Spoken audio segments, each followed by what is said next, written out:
बहुत स्वागत है आपका उस शो में जिसका नाम है प्राइम एट 4। नमस्कार, आपके साथ हूं मैं दिनेश गौतम। आप जानते हैं प्राइम एट 4 में आपको हर एक प्राइम टाइम न्यूज एलिमेंट की ऑप्टिमम डोज मिल जाती है, उतनी झलक जितनी आपको मिल जानी चाहिए। आइए पहले आपको बता दूं वो कौन सी खबरें हैं जो फोकस में रहने वाली हैं। प्राइम एट 4 में आज आप देखेंगे ईद की नमाज के बाद कहां और क्यों मच गया बवाल, कौन से लोग हैं इसके पीछे बताऊंगा आपको। अखिलेश यादव को ईदगाह जाने से किसने और क्यों रोका, यह भी आपके सामने होगा। भारत का मोस्ट वांटेड आतंकी हाफिज का खास अब्दुल रहमान कैसे हुआ ढेर, ये भी आज आपके सामने रखूंगा। वायरल गर्ल मोनालिसा को फिल्मी दुनिया के सपने दिखाने वाला गिरफ्तार, आपको बताएंगे कैसे बाल बाल बची है मोनालिसा। देश में कई जगह नमाज अदा करने के लिए लोग वक्फ बिल के विरोध में काली पट्टी बांधकर पहुंचे, जिसमें राजधानी दिल्ली, भोपाल और विजयवाड़ा के अलावा तमिलनाडु के त्रिची में भी लोग बड़ी तादाद में सड़कों पर नमाज पढ़ते भी दिखाई दिए। इस दौरान केंद्र सरकार के वक्फ संशोधन बिल के संदर्भ में जो कोशिशें हो रही हैं उसका विरोध किया गया, लेकिन इस पर सियासत गरमाई हुई है क्योंकि बीजेपी ने पूछा है कि सिर्फ वक्फ संशोधन बिल के खिलाफ ही काली पट्टी क्यों पहनी गई। बीजेपी ने साथ ही पूछा है कि पुलवामा हमले के खिलाफ भी काली पट्टी पहननी चाहिए। वक्फ की जमीन हमारी जमीन है, अल्लाह की जमीन है, ये कोई सरकार ने हमको नहीं दिया है। ये जमीन पे मस्जिद बनती है, दरगाह बनती है, मदरसे बनते हैं, अस्पताल बनते हैं। वक्फ जमीनों का जो है ना बंदर बांट हो रहा है और अब ये सरकार की नीयत वक्फ जमीन पर कब्जा करने की है। और हम जितने मुसलमान लोग हैं, माइनॉरिटी के लोग हैं, इंसाफ पसंद लोग हैं, वो वक्फ की बिल में कोई अमेंडमेंट नहीं चाहते। तो इसके लिए हमारा एक विरोध जनाने का एक तरीका है कि प्रधानमंत्री तक, सरकार तक ये बात जाए। वक्फ कानून या वक्फ बोर्ड में बताइए कौन गरीब मुसलमान का फायदा हो रहा है? चंद फिरका परस्त मुस्लिम नेता वक्फ बोर्ड की जमीनों पर बेजा कब्जा कर लेते हैं और सरकार यदि गरीब मुसलमान को हक दिलाना चाहती है तो मुसलमानों को गुमराह करके इस तरह की बातें की जाती। मुझे अच्छा लगता।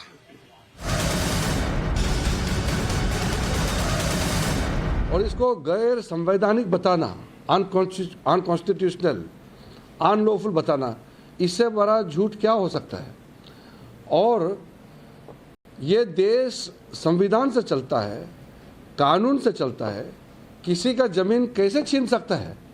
इस तरह का झूठे बातें करके लोगों को बरगलाने का काम करना ये तो ठीक नहीं है। ये कौन लोग हैं जो झूठ बात बोल करके आम लोगों को गुमराह करने का जो प्रयास कर रहे हैं, वो कौन लोग हैं? मैं आप लोग से भी अनुरोध करता हूं, आप चेहरा पहचानिए। ये कौन कौन सा राजनीतिक पार्टी के नेता और कौन लोग हैं समाज में जो खुले आम पर झूठ बोल करके लोगों को बरगलाने का प्रयास करना, ये कहाँ का तरीका है? हमारा हिंदुस्तान जैसे आज़ादी कहाँ मिलेगा? जो चाहे बोल सकते हैं। संसद का अंदर में जो मेंबर है वो बोल सकते हैं, संसद के बाहर आम लोगों का भी बोलने का पूरा आज़ादी है। तो अपने ही देश में अपना देश का बदनाम करना ये कितना गलत बात है। इसलिए जब वो वक्फ अमेंडमेंट बिल लाएंगे भरपूर चर्चा होना चाहिए। इसलिए तो जेपीसी बना करके इस बिल को रेफर किया गया है।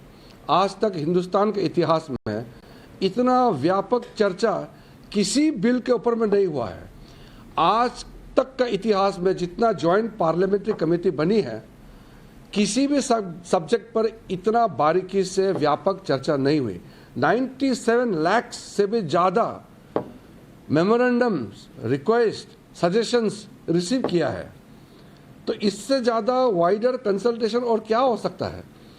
और तब जा कर के वक्फ अमेंडमेंट बिल को फिर से हम पार्लियामेंट में लेके आ रहे हैं। तो इसमें पूरा तरीके से रूल के मुताबिक प्रोसीड्योर को मेंटेन करते हुए संवैधानिक प्रक्रिया है, हम पूरा मेंटेन कर रहे हैं। तो जिसको जिस पार्टी का भी मत रखना है पार्लियामेंट में रखिए। हम 2 घंटे, 3 घंटे, 4, 5, 6, 7, 8 घंटे देर रात तक अगर चर्चा करना है, हम चर्चा करने के लिए तैयार हैं। हमने अपने तरीके में पार्लियामेंट्री मिनिस्टर की ओर से भी मैं कह रहा हूं कि हमारे पार्लियामेंट के फोरम में, पार्लियामेंट के फ्लोर में नियम के तहत जो जितना बोल सकता है बोलने का पूरा आज़ादी है। इसलिए मैं अनुरोध करना चाहता हूं बाहर से हमने पूरा व्यूज़ ले लिया है, मेमोरेंडम्स, रिप्रेजेंटेशंस पूरा कलेक्ट कर लिया है। अब जब बिल पार्लियामेंट के अंदर चर्चा होगी तो पूरा इसको बारीकी से चर्चा होना चाहिए, एक एक प्रावधान, एक एक सेक्शन, और उसमें तो आज आपने देखा जिस तरीके से कई जगहों पर बाह में काली पट्टी पहनकर नमाज अदा करके ये संदेश देने की कोशिश की गई कि ये जो वक्फ अमेंडमेंट बिल आ रहा है ये असल में मुसलमानों के खिलाफ है। केंद्र सरकार एक बार फिर से इस बात को रीटरेट कर रही है, फिर से दोहरा रही है कि पूरी संवैधानिक प्रक्रियाओं का पालन करके एक अमेंडमेंट बिल लाया जा रहा है, जो कि इसमें जो इरेगुलरिटीज अभी तक रही हैं उसको दुरुस्त करने के लिए लाया जा रहा है। और इसमें नियमों के तहत जितनी भी चर्चा चाहते हैं लोग, वो चर्चा करने के लिए भी हम तैयार हैं। इसमें इतनी व्यापक चर्चा इसके पहले किसी बिल पर नहीं हुई, इसीलिए इसको जेपीसी को रेफर किया गया, जहां इस पर विस्तृत चर्चा हुई है। उसके बावजूद हम चर्चा के लिए तैयार हैं, लेकिन जो लोग भ्रम फैलाने की कोशिश कर रहे हैं उनका चेहरा ध्यान से पहचान लिया जाए। अल्पसंख्यक मामलों के और संसदीय कार्य के मंत्री हैं किरण रिजिजू, और ये अभी वो कह रहे थे, आपने सुना, अखिलेश यादव का योगी सरकार पर बड़ा हमला, ईदगाह में जाने से रोका गया मुझे, पुलिस ने करीब आधे घंटे तक अंदर नहीं जाने दिया, इसे मैं तानाशाही समझूं या इमरजेंसी। अखिलेश यादव ने लखनऊ की ऐशबाग ईदगाह में ईद की नमाज के दौरान बैरिकेडिंग करके रोकने का आरोप लगाया। अखिलेश ने कहा कि करीब आधे घंटे तक अंदर नहीं जाने दिया गया। और क्या कहा उन्होंने, सुनिए। जब मैं आज आ रहा था तो जानबूझ करके पुलिस ने मुझे रोका। मैंने जानना चाहा कि भाई क्यों नहीं जाने दे रहे हो। पूरी बैरिकेडिंग लगा करके मुझे आधे घंटे जब बात की तब जाने दिया, बड़ी मुश्किल से, और एक गाड़ी जाने दी। और जब जानना चाहा मैंने कि आखिरकार क्यों ऐसा किया जा रहा है, तो किसी अधिकारी के पास जवाब नहीं था। आखिरकार इसको मैं क्या मानूं, क्या समझूं? इसको मैं तानाशाही समझूं, मैं इसको इमरजेंसी समझूं, मैं इस बात को ये समझूं कि ऐसा दबाव बनाना चाहते हैं, डराना चाहते हैं, धमकाना चाहते हैं कि दूसरे के धर्मों में शामिल ना हो। मोस्ट वांटेड आतंकी और लश्कर तैयबा का सरगना हाफिज सईद, उसका एक खास अब्दुल रहमान कराची में मारा गया। एक और खास मारा गया उसका। आप जानते हैं कुछ दिनों पहले उसके एक और बेहद खास व्यक्ति को ढेर कर दिया गया था। अब्दुल रहमान आतंकवादी हाफिज सईद का रिश्तेदार था और आतंकवादी संगठन लश्कर तैयबा का फाइनेंसर भी था, यानी आतंकी संगठन के लिए फंड जुटाता था, लेकिन दिखावे के लिए एक संस्था ये दिखाते हुए चलाता था कि उससे परोपकार करता है। इस हत्या का एक वीडियो सामने आया है जिसमें अब्दुल रहमान को जिस समय गोली मारी गई वो अपनी दुकान पर बैठा हुआ था। इस दौरान हमलावर सामान खरीदने के बहाने वहां पहुंचे और उस पर फायरिंग कर देते हैं। गोली लगते ही अब्दुल रहमान जमीन पर गिर जाता है और इस फायरिंग में अब्दुल रहमान के साथ 2 और लोग जख्मी होते। आतंकी हाफिज सईद का खास अब्दुल रहमान, जैसा मैं आपको बता रहा हूं, ढेर कर दिया गया। तस्वीरों में आपको दिखाई भी दे रहा है अब्दुल रहमान, हाफिज सईद भी आपको नजर आ रहा है। आतंकी संगठन लश्कर का फाइनेंसर था ये, हाफिज सईद का बेहद करीबी रिश्तेदार। हाफिज सईद अमूमन अपने रिश्तेदारों पर ही यकीन करता है, इसलिए ज्यादातर खास जगहों पर उसने अपने रिश्तेदार ही रखे हुए हैं। कराची से हाफिज के लिए ये फंड रेज करता था।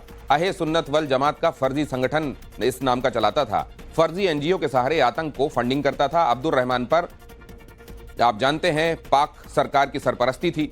सरकार की नाक के नीचे अब्दुल रहमान ढेर किया गया है।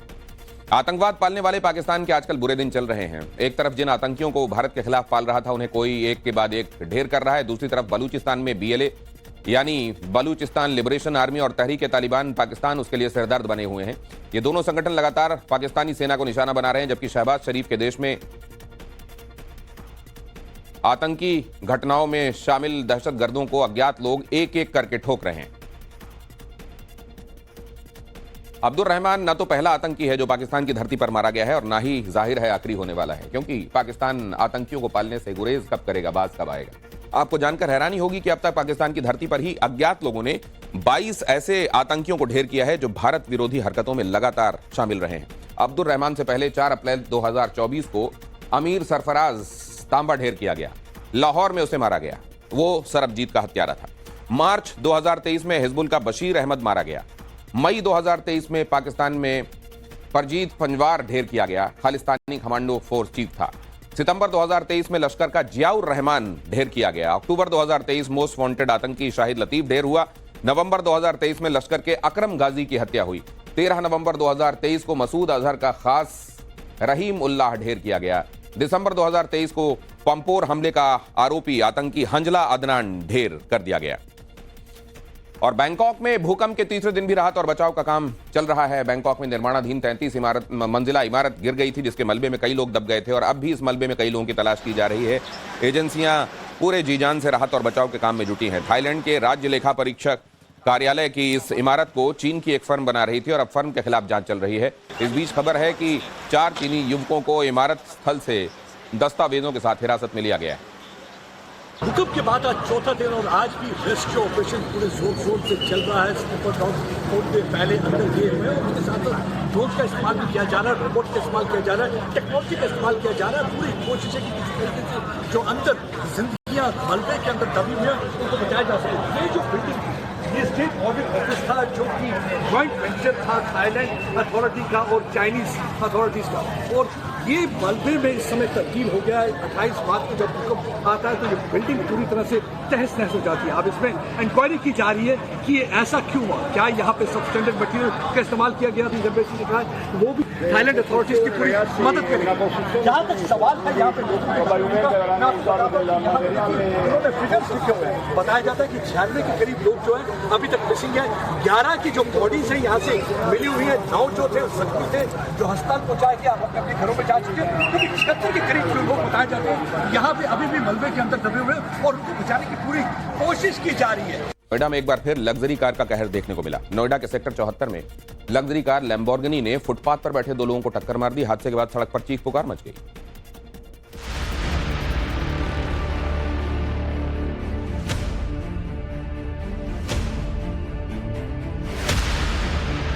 ये 4 करोड़ की लग्जरी कार लैम्बोर्गिनी है, जिसने नोएडा सेक्टर 94 में M3M प्रोजेक्ट के पास 2 लोगों को जोरदार टक्कर मार दी। टक्कर मारने के बाद ये तेज रफ्तार कार वहीं फुटपाथ पर चढ़ गई। हादसे के बाद आसपास अफरा तफरी मच गई और लोग घायलों की मदद के लिए दौड़ पड़े। इस दौरान कार चलाने वाला गाड़ी में ही मौजूद था।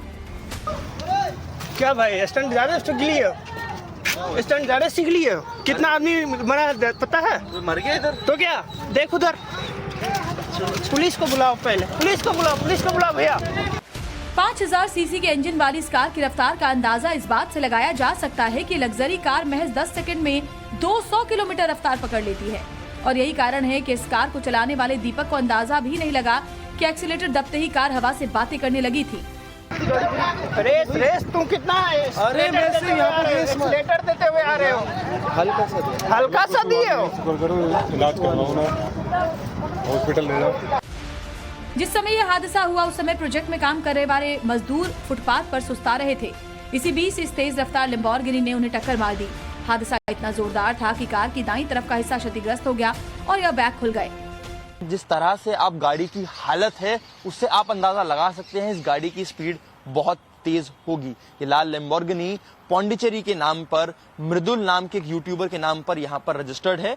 दीपक को ये बताया जा रहा है सूत्रों के अनुसार कि दीपक एक गाड़ी का ब्रोकर था, वो इस गाड़ी को खरीदने आया था और इसकी टेस्ट ड्राइविंग कर रहा था। पर बात यह है जो वहाँ के जो लोग थे उनसे भी समझ में आया है कि इस गाड़ी की रफ्तार बहुत तेज थी। नोएडा में 100 किलोमीटर प्रति घंटा अधिकतम रफ्तार है और जिस तरह से वहां मौजूद लोगों ने बताया है तो इस गाड़ी की रफ्तार 100 किलोमीटर प्रति घंटा से बहुत ज्यादा थी। इस हादसे में राहत की बात यह है कि दोनों घायलों की हालत फिलहाल खतरे से बाहर है। इस बात की जांच की जा रही है कि कार ड्राइव करने वाले दीपक ने क्या नशा किया हुआ था। फिलहाल पुलिस ने उसे गिरफ्तार कर लिया है। नोएडा हिट एंड रन मामले में एक और बड़ी खबर। पुलिस की एफआईआर आरोपी के नाम का इसमें जिक्र तक नहीं है। पुलिस ने अज्ञात के खिलाफ मामला दर्ज किया है। पुलिस ने आरोपी लैम्बोर्गिनी सवार को मौके से गिरफ्तार कर लिया था, जिसके बाद भी पुलिस ने आरोपी के नाम से केस दर्ज नहीं किया है और इससे पुलिस की कार्यप्रणाली पर सवाल उठ रहे हैं। कार ड्राइव करने वाला फुटेज में साफ दिखाई दे रहा है, उसको पुलिस ने अरेस्ट भी जब कर लिया तो ये अज्ञात एफआईआर क्यों की गई है, इसमें नामजद एफआईआर क्यों नहीं की गई, ये सवाल उठ रहा है। हादसे में 2 मजदूर घायल हैं। घायल मजदूर के बेटे ने नवभारत से बातचीत करते हुए क्या कहा, सुनिए। जी है, ड्राइवर बोला का भाई हम जान के नहीं मारे हैं, तो जान के नहीं मारे हैं तो किसी को थोड़ी न जान से मार दीजिएगा। जान से किसी को थोड़ी खेलिएगा। गाड़ी चलिएगा तो अपना रास्ते बोले यार कि बहुत तेज गाड़ी चला रहे थे। हाँ, बहुत तेज गाड़ी चला रहे थे, ब्रेक भी नहीं मारा। गाड़ी घूम घूम के जिलेबी से घूमता है उसे घूम घूम के गाड़ी इन लोग को पेड़ दिया और एक बंदा लाली में गिर गया। तो बहुत तेज थी मतलब गाड़ी? हाँ, बहुत तेज थी गाड़ी भी। गाछ पेड़ था, पेड़ भी उखड़ गया। और जिस लग्जरी लैम्बोर्गिनी कार से हादसा हुआ है उसके संदर्भ में जरा यह भी जान लीजिए। लैम्बोर्गिनी कार की कीमत 4 करोड़ से लेकर 8.89 करीब 9 करोड़, मतलब 4 करोड़ से 9 करोड़ तक की कीमत होती है इसकी। हिंदुस्तान की सबसे महंगी आयातित कारों में है ये। लैम्बोर्गिनी अपनी रफ्तार के लिए जानी जाती है और रफ्तार इसकी 350 किलोमीटर प्रति घंटे तक पहुंच सकती है। और इसकी सबसे बड़ी खासियत यह है कि ये पिकअप बहुत जल्द पकड़ती है, मतलब 0 to 100 आने में इसे नहीं के बराबर वक्त लगता है। केवल 3 सेकंड के भीतर 100 किलोमीटर प्रति घंटे की रफ्तार पकड़ लेती है। लैम्बोर्गिनी की लुक और डिजाइन रेसर कार वाली रखी गई है, जो कि आपको यहां नजर आ रही है। जाहिर है बस्ती वाली सड़कों के लिए, शहर की सड़कों के लिए इसको डिजाइन नहीं किया गया है, लेकिन यहां पर इतनी रफ्तार से ये साहब चला रहे थे जिनके नाम का FIR में जिक्र तक नहीं। हुक्म के दौरान ये लड़की चर्चा में आई थी, उसको फिल्म ऑफर करने वाला अरेस्ट हो गया है। रेप के मामले में डायरेक्टर सनोज मिश्रा गिरफ्तार हुआ है। दिल्ली पुलिस ने सनोज मिश्रा को गिरफ्तार कर लिया है। दिल्ली हाई कोर्ट से बेल खारिज होने के बाद गिरफ्तारी हुई है। फिल्म का झांसा देकर कई बार रेप का आरोप है उस पर। सनोज मिश्रा ने मोनालिसा को भी ऑफर दिया था फिल्म का। महाकुंभ मेले में वायरल गर्ल मोनालिसा को फिल्मों में काम करने का ऑफर देने वाले डायरेक्टर सनोज मिश्रा को दिल्ली पुलिस ने गिरफ्तार किया है। सनोज पर रेप का आरोप है और हाईकोर्ट से बेल रिजेक्ट होने के बाद सनोज को दिल्ली पुलिस ने गाजियाबाद से गिरफ्तार किया है। सनोज पर आरोप ये है कि एक छोटे से कस्बे से आने वाली लड़की जो कि फिल्मों में काम करना चाहती थी, सनोज ने उसके साथ जबरन कई बार रेप किया, उसे शादी का झांसा तक दिया।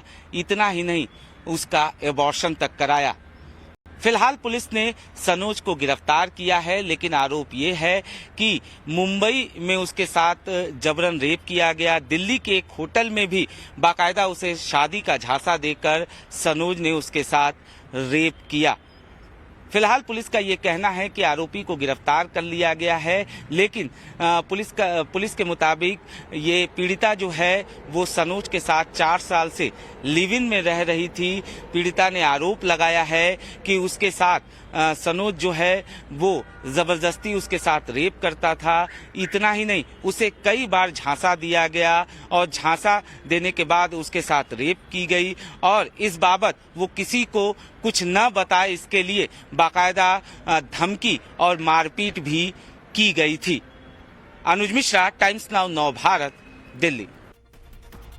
एक बड़ा सबक है इस खबर में। न सिर्फ उनसे सावधान रहिए जो आपको पैसा दोगुना करने का लालच देते हैं, रातों रात आपकी जिंदगी बदल देने का आपको ख्वाब दिखाते हैं, बल्कि इस तरह के आपको करियर ब्रेक देने वाले लोगों से भी बड़े सावधान रहिए।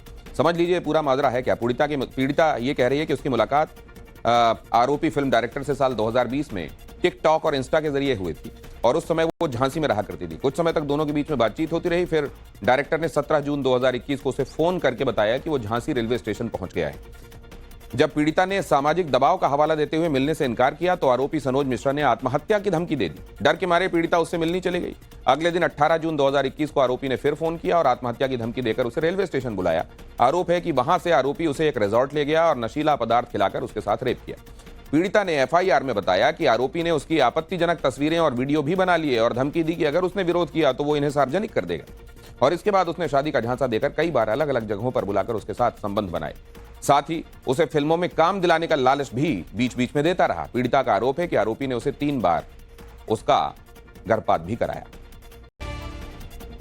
ईद के मौके पर पश्चिम बंगाल की मुख्यमंत्री ममता बनर्जी ने बीजेपी पर बड़ा हमला बोला। साथ ही कहा कि पश्चिम बंगाल रामकृष्ण परमहंस और स्वामी विवेकानंद की धरती है, यहां सभी धर्मों को सम्मान दिया जाता है। ममता बनर्जी ने कहा कि वो रामकृष्ण परमहंस के बनाए धर्म को मानती है, लेकिन जो कुछ नेताओं ने बनाया है वो उसको नहीं मानती। इशारों में बीजेपी पर हमला करते हुए ममता बनर्जी ने कहा कि वो हिंदू धर्म के खिलाफ हैं और आरोप लगाया कि धर्म के नाम पर सौदेबाजी करने वालों की दुकान वो बंद करवा देंगी। उन्होंने कहा कि ये पॉलिटिकल धर्म जो चलाया जा रहा है वो उसको नहीं मानती।